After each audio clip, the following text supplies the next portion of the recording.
Manuel Antonio Uligarro Gutiérrez es director nacional de gestión de programas de la Universidad Cooperativa de Colombia. Su formación profesional es la siguiente: es licenciado en Filosofía, magíster en Educación y magíster en Sociedad de la Información y el Conocimiento. Tiene un doctorado en Sociedad de la Información y el Conocimiento de la Universidad Oberta de Cataluña. Ha sido profesor en varias universidades colombianas, asesor en procesos curriculares en instituciones de educación superior y otras organizaciones. Coordinó el equipo del Ministerio de Educación Nacional para la definición de competencias genéricas y el proyecto de transformación de programas a distancia a programas virtuales. Actualmente es director nacional de gestión de programas de la Universidad Cooperativa de Colombia. Además, es autor de libros como Un modelo educativo crítico con enfoque de competencias, Educación virtual, encuentro formativo en el ciberespacio e introducción a las teorías educativas contemporáneas. Entonces le damos la bienvenida al doctor Manuel Antonio con el agradecimiento por su presencia entre nosotros.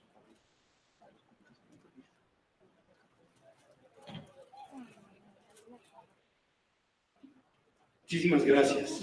Muy buenos días. Un saludo muy especial a los colegas de la universidad, a los colegas de otras universidades, personas que hace días no veíamos y que nos hemos podido encontrar acá. La primera ponencia de un congreso es un poquito complicada porque las personas que llegan al congreso vienen frescas y con muchas ganas.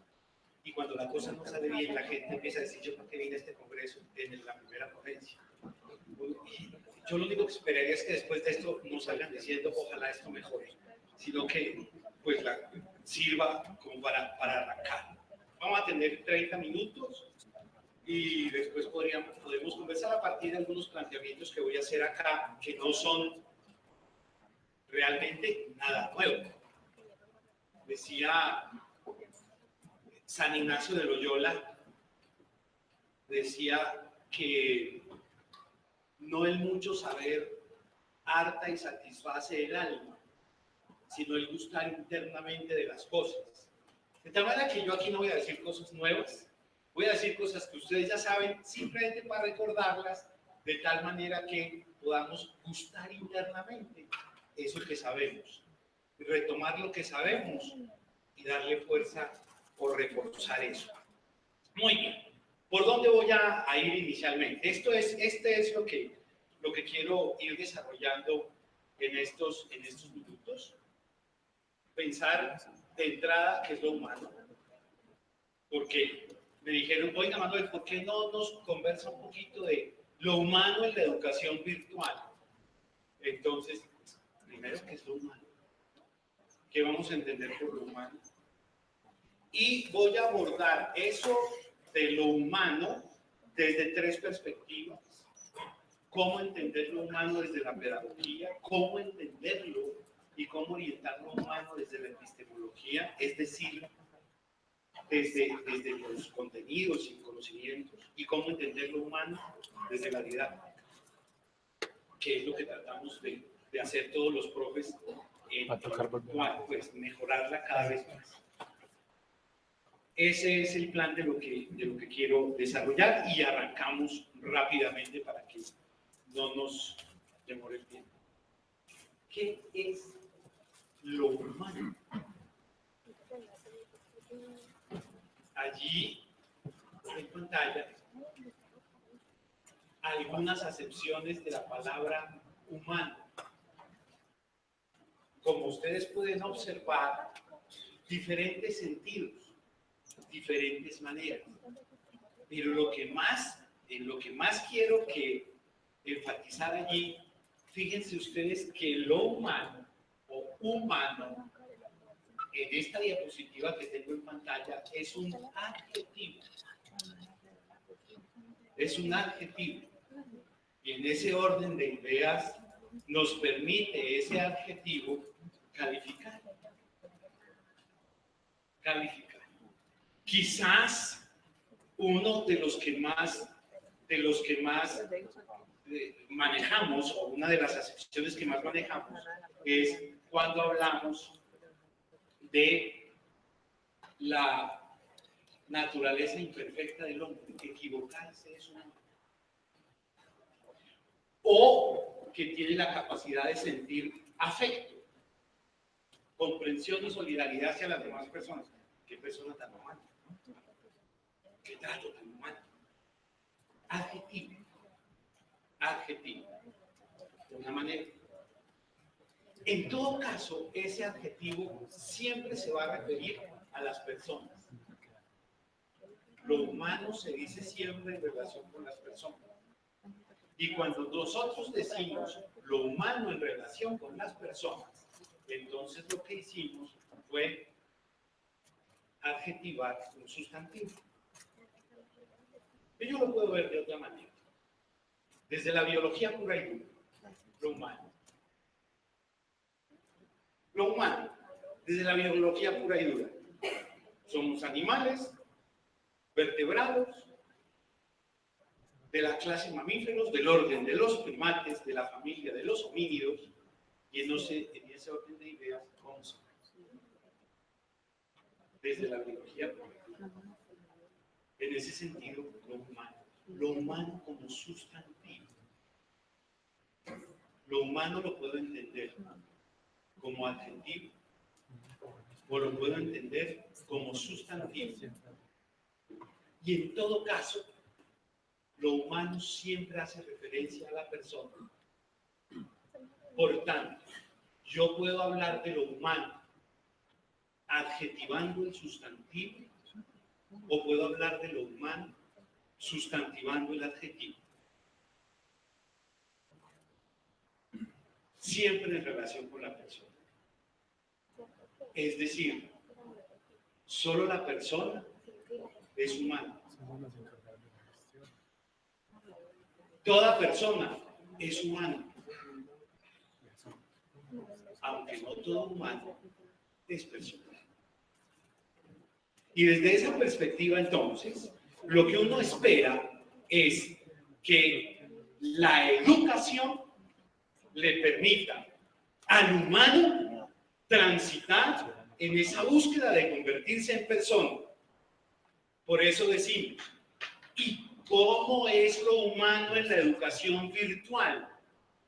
Lo humano en la educación virtual es de la misma manera que lo humano en la educación presencial. No hay diferencia. La diferencia está en unas maneras particulares, dado los medios que se utilizan para trabajar en el desarrollo de la gente. Desde la perspectiva de la pedagogía, entonces, lo humano consiste en entender la educación como ese proceso mediante el cual las personas se van configurando. Eso es una educación con sentido humano. La posibilidad de transitar, de tener claridad en ese tránsito hacia la configuración de las personas. La educación, y aquí particularmente hablo desde la teoría pedagógica que yo manejo, que yo me ubico mucho en la pedagogía crítica. Quienes me han escuchado hablar saben que yo trabajo mucho desde la pedagogía crítica, es como mi frontera teórica. Entonces, en ese orden de ideas, y entendiendo que la pedagogía es aquello, la pedagogía como la disciplina que estudia la educación, entendiendo que la pedagogía es la disciplina que estudia lo educativo, en ese orden de ideas, el sentido de lo humano está en entender que lo educativo o que la educación es una acción que se da de manera procesual con la intención de alcanzar la formación. Y esta acción es siempre una acción comunicativa. Recuerden que hay, desde la perspectiva habermasiana, 3 tipos de acciones. Acción instrumental, acción estratégica y acción comunicativa.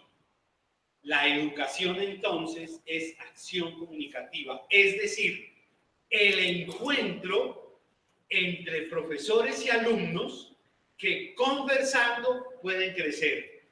Distinto a la acción instrumental, que es una relación donde una persona hace o utiliza lo otro como objeto, o la acción estratégica donde alguien puede manipular otras cosas para ponerlas a su favor. Entonces, entender que la educación es una acción comunicativa. Dos, que se da de manera procesual, paso a paso. Por eso, primero, segundo, tercero y demás. Tres, ese proceso tiene una intención. Tiene una intención. ¿Por qué hago fuerza en intención? Porque los resultados de la educación no son siempre lo que ha intentado.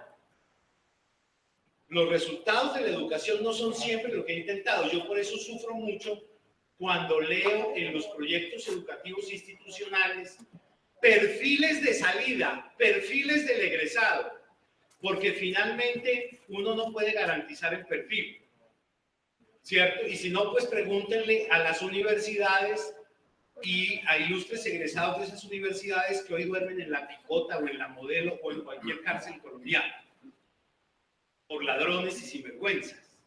Y salieron de universidades donde se proponía un altísimo perfil. Hombres solidarios, hombres honestos que van a transformar al país. Ahí los tenemos en la Picota o en la Modelo, o tratando de conseguir plata para que los jueces los absuelvan. En fin, cosas de esas. Entonces, las universidades o la educación no puede garantizar eso, sino que tiene una intención. Esa intención es que las personas desarrollen su propia identidad. Eso es lo que se llama la formación. Darse la forma. Desde el profesor Aristóteles, que la gente construya su esencia, que la gente pueda definir su identidad. ¿Eso qué significa? Eso significa que nosotros no somos formadores. Significa que nosotros no formamos a nadie. Significa que nosotros a nadie le damos la forma. Nosotros somos educadores y lo que hacemos es propiciar espacios para que siga que hace con lo que nosotros tratamos de enseñar. Por eso alguien decía que a uno le queda cuando se le olvida todo lo que le enseñaron en clase. Finalmente, usted decide qué hace con lo que le dijeron los demás. Entonces nosotros no formamos, educamos. ¿Y cómo educamos? Educamos a partir del encuentro, a partir del intercambio de argumentos, a partir de la conversación. Lo interesante de lo virtual es que esa conversación se da sin que haya cuerpos que confluyan en el cuerpo, en el tiempo y en el espacio. Lo virtual es que nos obliga una relación en donde no haya mediación corporal, ni temporal, ni espacial. Complicado, porque usualmente las relaciones humanas son relaciones en donde hay un cuerpo, muchísimo en una relación, y en lo virtual no hay eso, y no hay espacio, y no hay tiempo. Relación. No es posible educación si no hay relación entre el profesor y el alumno. No es posible. La educación es relación entre humanos. Lo humano en la educación está en entender relación entre profesores y alumnos. No es posible escindirlos. La educación virtual no es autoaprendizaje. La educación virtual es aprendizaje autónomo, que es distinto. La educación virtual no renuncia a la conversación entre profesores y alumnos. La existencia del uno depende de la existencia del otro. La existencia del profesor depende de la existencia de los alumnos y la existencia de los alumnos depende de la existencia de los profesores. Uno no es profesor si no hay alumnos. Le dan la existencia a uno del profesor. ideas. Por allí hay que empezar a trabajar, o empezar no, ustedes lo trabajan, recordarlo y ponerlo en la meditación, lo humano desde esa perspectiva. Ahora, esa relación que se da sin cuerpo, sin espacio y sin tiempo, pues hay que manejarla en esas tensiones que la educación va presentando. La fuerza usualmente en lo educativo ha sido la perspectiva dolorosa del cuerpo. En muchos de los discursos educativos ha sido más la perspectiva platónica, en donde el cuerpo es un problema y tal. En algunos de nosotros más pesada que en otros, pero una carga pesada. ¿Sí? Por eso cuando la gente se muere desde la perspectiva platónica, el pésame es decirle descansó. ¿Cierto? Nos ha ido enseñando que gracias al poder de las tecnologías nosotros podemos recuperar sentidos que lo presencial nos estaba haciendo perder, porque finalmente la educación presencial orientó los salones de clase para favorecer 2 sentidos y los otros no más. Por eso a uno la educación le iba mochando sentidos desde el principio. Cuando uno llegaba y entraba, lo primero que le decían es ver y no tocar, se llama respetar. Luego ya iban empezando a anular los sentidos. ¿Qué es lo que nos está dando lo virtual? La posibilidad de despertar y de trabajar más sentidos. A mayor cantidad de sentidos, mayor cantidad de aprendizaje. El aprendizaje y los sentidos tienen una relación de proporcionalidad directa. Basta decir que hoy ya tenemos olor virtual mediante el sistema de combinación de tintas en la impresora, ya logramos el olor. Y estamos trabajando fuertemente en el tema del sabor. Baste decir que ya tenemos una serie de posibilidades con tecnología tremendas. Ahí acaban de inaugurar en Holanda el primer puente de 90 metros de largo, 3 metros de ancho, 90 centímetros de espesor, el primer puente hecho en impresora 3D. ¿Listo? Entonces tenemos una cantidad de posibilidades allí para incorporar y para darle salida a los sentidos. 2, el espacio. El espacio hay que manejarlo, y ahí utilizo las categorías kantianas. Lo virtual exige o nos exige que nos movamos muy bien entre el espacio numenal y el espacio fenomenal. El espacio fenomenal es el espacio próximo operable, donde transitamos todos los días, donde usted se mueve. Numenal, el que usted no transita, pero que es un espacio real. ¿Qué es lo interesante de la virtualidad? Lo interesante de la virtualidad es que permite simular de tal manera que usted sienta que el espacio que transita es real, pero en el ciberespacio.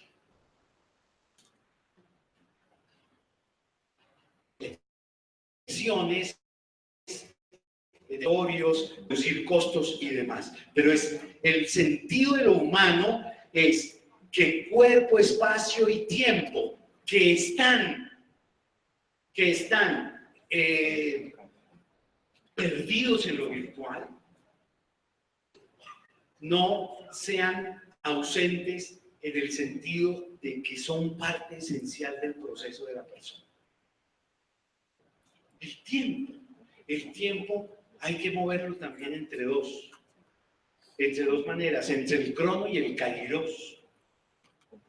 Entre el cronos y el kairos. El discurso fundamentalmente cronológico se queda en el pasado.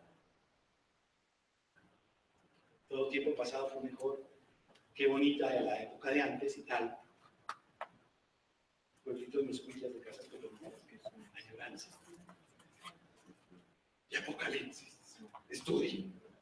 Lo que se les viene es peor. Los veré viviendo debajo de los puentes. Qué cosa tan horrible. Apocalipsis. frente a un tiempo distinto, que es el tiempo cairológico, el tiempo del presente. El latín carpe diem,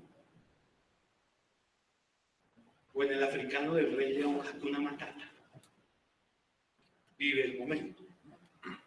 O como diría alguien hace algún tiempo, miren las aves del cielo, que ni siembran, ni recogen, ni graneros, y guardan, ni acumulan, y comen todos los días. Una temporalidad distinta. Una temporalidad distinta. Y eso es posible en el ciberespacio. Son maneras distintas de abordar. Eso nos permitirá, seguramente, movernos entre la explicación y la comprensión. No solamente la educación para explicar, sino la educación en donde el sujeto se comprenda, se entienda y se asuma. Y por allí, una perspectiva de lo humano. Desde lo epistemológico. Desde lo epistemológico. Entiendo que la educación debe preparar para el mundo de la vida.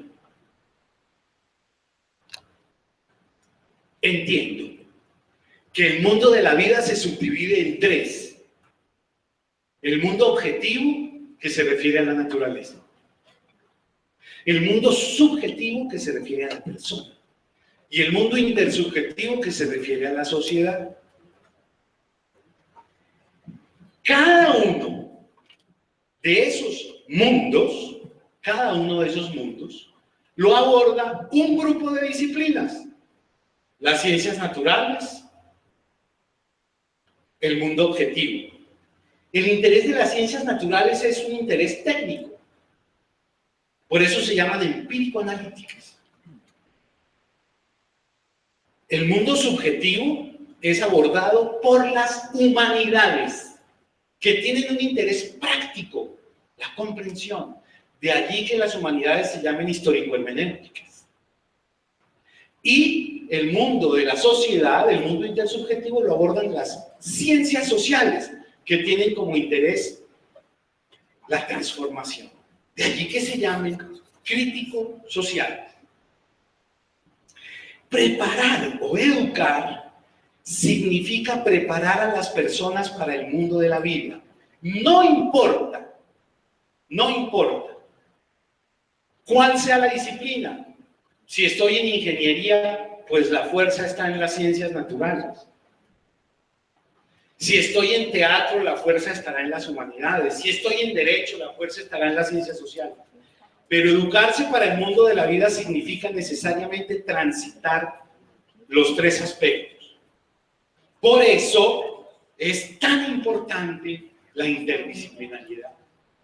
El valor de la interdisciplinariedad está en que las personas pueden transitar los tres puntos, haciendo fuerza, obviamente, en el mundo que le corresponde.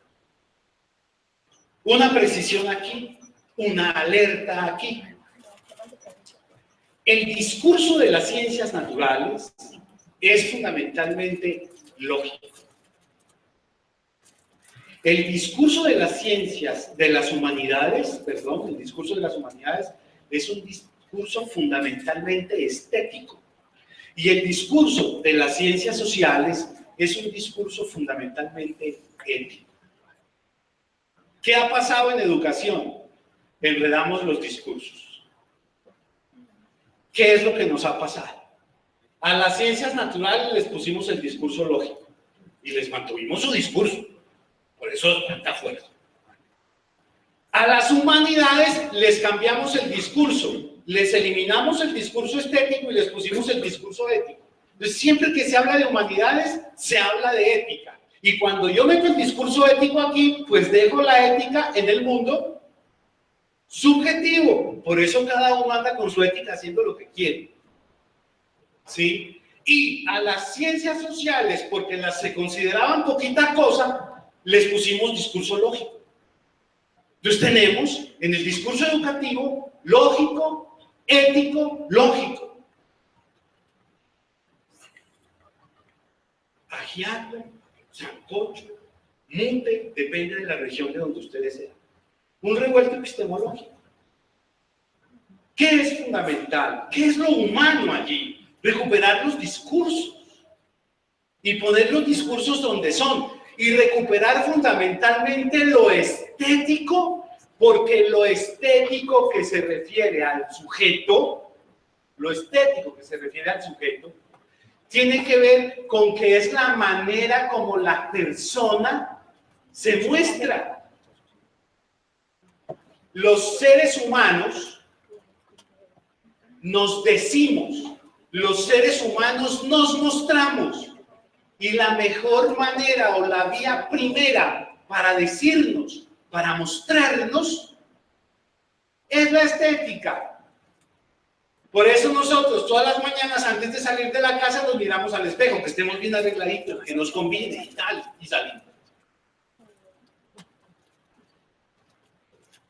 Decían los autores de la escuela de Frankfurt, decían que la mejor manera de expresión que tiene el ser humano es el lenguaje de la poesía. Por eso el valor de lo estético como posibilidad de expresión. Y eso hay que recuperarlo. ¿Verdad que hay que cambiar el orden? Listo.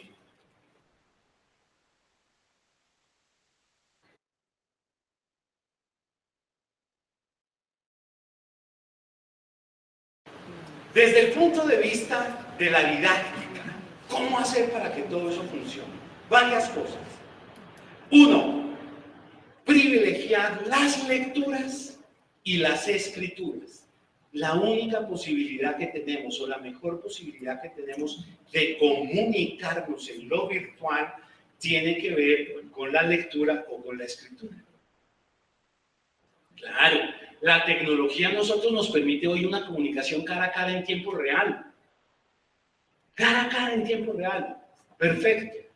Pero esa comunicación cara a cara en tiempo real no es por la que la educación virtual surgió. La educación virtual surgió justamente para favorecer a aquellos que no tenían posibilidades de sincronía. La educación, el sentido de lo virtual, la fuerza de lo virtual está en la asincronía.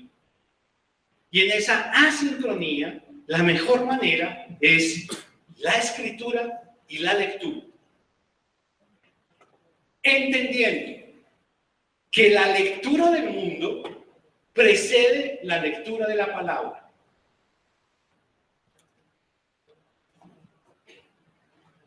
La lectura del mundo precede la lectura de la palabra. El maestro Pablo Freire lo decía de una manera mucho más hermosa. El maestro Freire decía: nadie puede leer la palabra mango si antes no se ha comido un mango. Cuando yo me he comido un mango, puedo leer la palabra mango. La lectura del mundo precede la lectura de la palabra. ¿Por qué nuestra gente fracasa al principio? Porque no tiene el mundo. Porque no tiene el mundo. Porque nosotros nos inventamos o le dimos el giro un poco a la educación y la volvimos deductiva, no inductiva, como es la naturaleza del aprendizaje. Entonces, primero teoría y después práctica. Yo siempre digo, quienes me han escuchado una vez más el mismo cuento, yo siempre digo que si nosotros tuviéramos un programa profesional de fútbol, el primer semestre, cuando los lleguen los primíparos a su programa profesional de fútbol, les daríamos clases como epistemología de la esférica, bioquímica de la gramilla, geometría del arco, historia del guayo. Y por allá en sexto semestre, práctica 1, observación en tribuna. Y en noveno, toque de balón. Fatal, fatal. ¿Sí? Entonces, ¿por qué la gente voy a usar una palabra fea, se nos revienta tanto en los primeros semestres? Pues porque no traen el mundo que nosotros queremos que vean. no traen el mundo que nosotros queremos que nosotros los ponemos a leer un mundo raro, un referente que da, propedéutica a la no sé qué. Imagínense ustedes. ¿Sí? La lectura del mundo precede a la lectura de la palabra. Y dos, siguiente, hay una relación de proporcionalidad directa entre la lectura y la escritura, es decir, nadie puede escribir más de lo que ha leído. Cuando a uno la gente le dice, es que yo para la escritura regulín y chimbis, uno dice, luego para la lectura igualito. Nadie escribe más de lo que ha leído.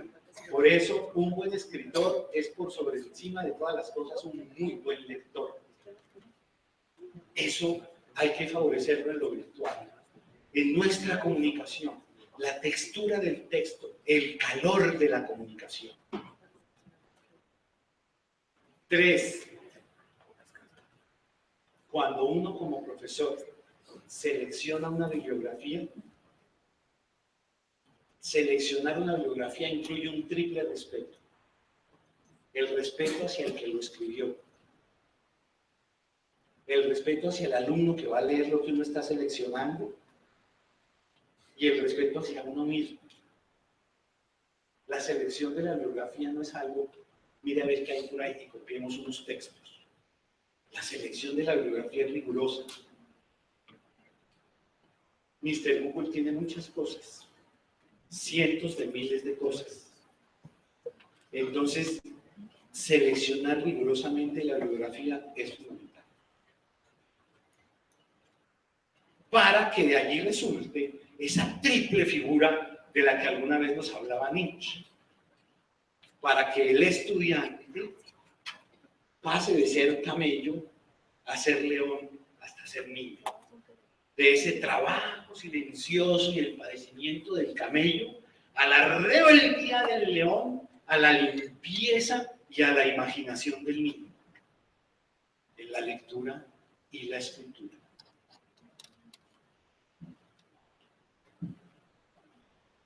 Siguiente. Desde la didáctica, lo humano en lo virtual supone una relación amorosa, como la palabra amor está tan desgastada. El maestro Pablo Freire decía, yo no prefiero de amor en la relación profesor-alumno, sino de amorosidad. Y esa, la amorosidad entonces como que rebajaba un poquito la cosa. Pero básicamente es una relación amorosa. Una relación amorosa que se da entre el eros y el ágape. Y la diferencia es básicamente que en el eros el amado se queda quieto esperando a que quien lo ama llegue. Y en el ágape el amado va a buscar al que lo ama. Ese es el movimiento de un profesor. Hay momentos en que hay que quedarse quieto, esperando a que el alumno llegue. Y hay momentos en que hay que ir a donde el alumno, ayudarlo para que pueda continuar. Fíjense ustedes esto. Lo que más valoran los estudiantes, esto es fruto de una investigación que pude hacer con alumnos virtuales, lo que más valoran los alumnos de un profesor virtual es, en primerísimo lugar, que pongan las reglas de juego claras. Que el profe ponga las reglas de juego claras. Eso es lo que más valoran. Después, que los acompañe respondiendo con prontitud, claridad y precisión. Después, que interactúen mostrando interés, respeto y confidencialidad. Y fíjense que lo que menos les interesa es cuánto sabe el profe. Es lo que menos interesa. Finalmente, YouTube y Google tienen cosas buenísimas. Un tutor hace lo que un curador con las cosas. Un tutor hace con las personas lo que un curador hace con las cosas. Los cuida. Y ese cuidar tiene que ver con orientar, dar pautas, acompañarlos, interactuar y listo, proporcionar contenidos de calidad. Finalizando. La educación, esta relación entre profes y alumnos, es una relación de ayuda, no de servicio. Aquí hay una discusión que hay que precisar porque como se plantea la educación como servicio público. La educación es una relación de ayuda, no de servicio.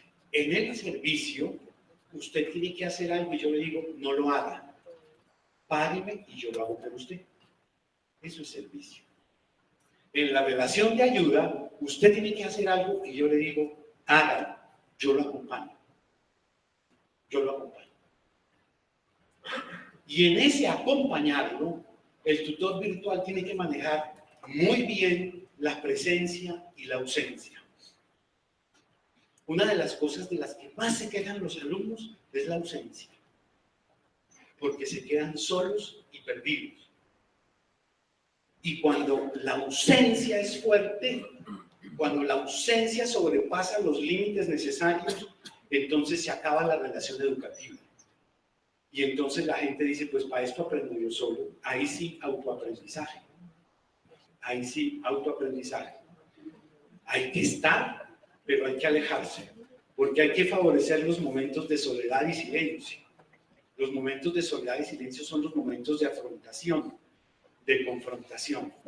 Decía Mounier que cuando uno está solo con uno, cuando uno está solo y en silencio, decía Mounier, cuando uno está solo y en silencio, está uno con uno. Y entre los dos, nadie puede mentir. Es el momento de mayor sinceridad. Ahora que hay que aprovechar, dentro de esa perspectiva de humanidad, esos momentos. Cierro con Maturana, con Humberto Maturana, este neurofisiólogo que tanto ha trabajado los temas educativos. Los seres humanos haremos de lo humano lo que de hecho hagamos al vivir. Porque nada de lo que hagamos en el vivir será inocuo para nuestra biología, ya que el devenir de nuestro linaje de Homo sapiens sapiens seguirá el curso de nuestro vivir. ¿Qué es lo humano en lo virtual? Lo que nosotros queramos hacer, lo que nosotros queramos hacer en el proceso de construir a la persona, eso es lo humano. Que en efecto los procesos se orienten a que la gente sea cada vez más persona. Que lo que enseñamos de epistemología permita que la gente construya el mundo de la vida. Que lo que entendemos por educación, pedagogía, nos permita acertar en el sentido de lo educativo. Y que la manera como enseñamos lo didáctico nos permita leer bien, relacionarnos amorosamente y acompañarnos cuando sea necesario acompañarnos y ausentarnos cuando sea necesario ausentarnos. La educación virtual es una alternativa, solo una alternativa dentro de muchas alternativas de educación.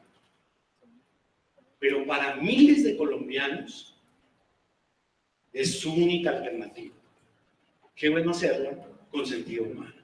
Muchísimas gracias.